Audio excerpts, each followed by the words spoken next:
Hi అండి, ఈరోజు వీడియోలో మనం హెల్తీగా టేస్టీగా క్విక్గా అయిపోయే రైస్ ఐటెం తయారు చేసేద్దాం. దీనికోసం ముందుగా కడాయి పెట్టి కడాయిలో 1 టీ స్పూన్ ఆవాలు 1 టీ స్పూన్ జీలకర్ర వేసుకొని వేపుకోవాలి. ఒక రెబ్బ కరివేపాకు, సన్నగా కట్ చేసిన ఉల్లిపాయలు, కారానికి తగ్గట్టు పచ్చిమిర్చి వేసుకొని వేయించుకోవాలి.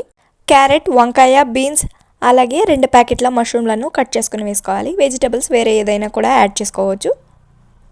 రుచికి తగ్గట్టు ఉప్పు వేసుకొని ఫ్లేమ్ని మీడియం ఫ్లేమ్లో ఉంచి మధ్య మధ్యలో కలుపుతూ వెజిటబుల్స్ అన్నీ బాగా కుక్ అయ్యే విధంగా చూసుకోవాలి.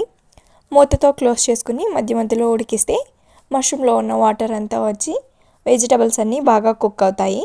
వెజిటబుల్స్ బాగా కుక్ అయిన తర్వాత 2 మీడియం సైజ్ టమాటాలను సన్నగా కట్ చేసుకుని వేసుకొని టమాటా మగ్గేంత వరకు ఉడికించుకోవాలి. టమాటా మగ్గిన తర్వాత ఉడికించిన రైస్ వేసుకొని 1 టీ స్పూన్ గరం మసాలా, సన్నగా కట్ చేసిన కొత్తిమీర తరుగు, 1 టీ స్పూన్ ధనియాల పొడి, 1 టీ స్పూన్ వేయించి పొడి చేసిన అవిసె గింజల పొడి, 1/2 టీ స్పూన్ మిరియాల పొడి వేసుకుని మొత్తం కలిసే విధంగా కలుపుకొని సర్వ్ చేసుకోవడమే.